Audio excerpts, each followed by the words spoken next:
Now, NewsHour correspondent Tom Bearden reports from Laurel, Montana, on the big oil spill in the Yellowstone River. For the last week, contractors have been working 12 hours a day, laying down what look like oversized paper towels on the standing water next to the Yellowstone River. They're trying to soak up some of the estimated 42,000 gallons of crude oil that flowed out of an ExxonMobil pipeline last Friday night, where it crossed under the river near the town of Laurel, about 17 miles west of Billings. The sheets absorb oil but not water. They're replaced when they've soaked up their fill of crude. The crews are also laboriously hand cleaning the grass and shrubs along the bank. ExxonMobil Pipeline Company President Gary Prusing says the rupture of the pipeline known as the Silvertip came as a surprise. Prusing says the company had done a comprehensive inspection at the end of last year. We had been working with the city of Laurel, who had actually asked us to look at this particular crossing and to stand back and do additional engineering analysis and work with the city of Laurel to make sure that we were comfortable operating this line. We have had between 5 and 8 feet of cover between the pipeline and the bottom of the river. And again, at the time, as the river was rising, as we did this analysis, we felt like we had a very safe condition. The U.S. Department of Transportation, which oversees pipeline operations, cited the company for 7 violations last year. A department spokesperson says the company had responded and the case had been closed. But now the runoff pouring down from the rapid melting of the record snowpack in the mountains of Yellowstone Park, more than 100 miles to the west, may have contributed to the accident by uncovering the pipeline. It might surprise people to think that between 5 and 8 feet of the riverbed was eroded by this spring's runoff. At this point in time, we do not know what the cause of this incident was. I know there has been speculation that that potentially was the cause, but we have an investigating team in place to try to determine exactly what happened. Obviously, in this particular case, as we did our risk assessment, there was something that we did not anticipate. And so we did have an event here. There will be learnings, of course, that we will build into our other pipeline management and actually will share with the industry to make sure that these kind of events do not occur in the future. Pipelines crossing over and under rivers are not at all uncommon. The Silvertip alone has 5 crossings. In all, pipelines operated by various companies cross Montana rivers in 88 places, and the state has announced plans to review all of them.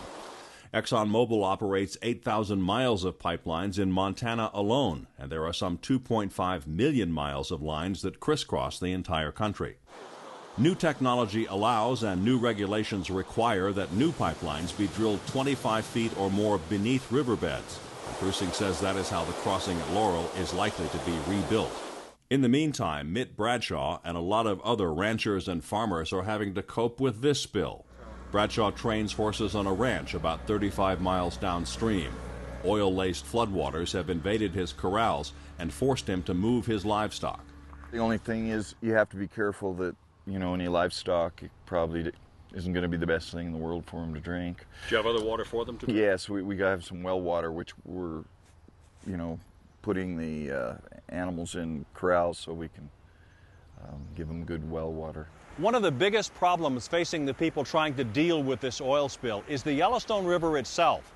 As you can see, there's an enormous quantity of water rushing down the channel, and that keeps people from getting to the places where they think the oil is. But we really don't know what to expect. We haven't had oil contamination of this degree or on habitat that is this sensitive and this usable that I can think of in this area. Bob Gibson has been waiting around in flooded wheat fields looking for oil. Right by the edge of the open water there, you can start to see that bathtub ring of oil that formed at the top when it came in, and you can see it all the way along the edge there. Gibson is with the Montana Department of Fish, Wildlife and Parks. A lot of ranchers who raise crops and cattle feed are wondering if this year's crop will be so contaminated they won't be able to harvest it. Because of the high flow of the river, we're not able to access probably 99% of the riverbank. All of the islands are inundated, a lot of the shores are inundated, there's swamps backed up away from the water a lot, so we're not able to access the shores, the islands. There's actually enough debris and high enough water and dangerous enough water in the Yellowstone now that we're unwilling to put a jet boat on it to get to some of those areas. Gibson and others say it may take 3 weeks before the river begins to go down. There's no doubt that many people here are worried. About 200 residents showed up for a town hall meeting Wednesday night to tell federal, state, and local officials about their concerns. We've been calling that 1-800 number about 3 times a day, and we have had no response. Several spoke of persistent, strong petroleum odors that made them feel sick. I want to know, is this going to be like Agent Orange in Vietnam, that 5 years from now my lungs are going to go haywire on me? I want to know that right now. The Environmental Protection Agency's regional administrator, Jim Martin, tried to reassure them. We're conducting air and water samples, both in the river and from public drinking water systems and from private wells. And we're going to turn those results around as rapidly as the laboratories will allow us, and we'll get the results out to the public. But so far we're seeing no significant evidence that, no real evidence that it's unsafe to drinking water from drinking water system. State Senator Kendall Van Dyke is worried about wildlife and the people who come here to see it. He also represents Trout Unlimited, a national sportsmen's organization that tries to protect wildlife habitat. Van Dyke says this part of the river is not a blue ribbon trout fishery like Yellowstone Park. But he says the warm water species that thrive here also draw tourists. He's worried that after all the bad publicity, they'll stay home. People come here from all over the world, and this time of year, this is tourist season in Montana. You know, we do a lot of bragging about Montana, especially this time of year with our fly fishing, and it's the reason people come here is to come experience this. And these aren't the kind of headlines people want in Montana. This isn't the way we like to talk about our state. Most of the people we talked to were pretty satisfied with the cleanup effort, but not the governor. Governor Brian Schweitzer withdrew from the EPA-led Joint Command Center, saying ExxonMobil was actually in charge and was withholding information from the press and state officials. In response, an EPA spokesman reiterated that his agency was leading the effort, not the oil company. Tom Ryder is also unhappy. He says he lost a lot of boat repair business because the authorities closed a road and his customers couldn't get to his shop. That's the same road where the major cleanup operation is underway. It runs along the south side of the river channel near where the spill started. Deputies say it was closed to protect the cleanup workers. But the closure forced Ryder and others to take long detours. Shouldn't have happened in the first place.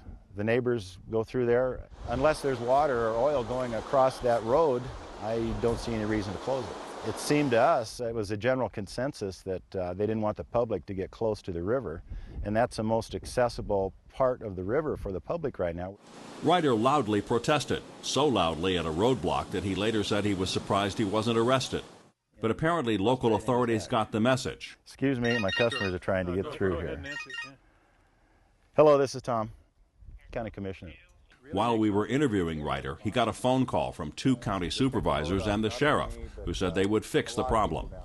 Bill Kennedy is one of those commissioners. He says local and state government will make sure the entire problem will be fixed. We want to put back the way it was, and with all of that, we've had assurances from Exxon that they'll work to get this back and to get it back to where it was. If it takes anywhere from 6 weeks to a year and a half, whatever it takes, we want to make sure that all of this area and the landowners that are affected are happy with the results.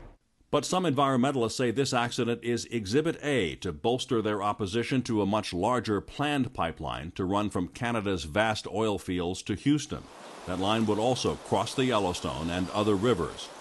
But despite the spill, many people, including the governor, remain strongly in favor of transporting oil to the state's refineries to feed the nation's appetite for fuel.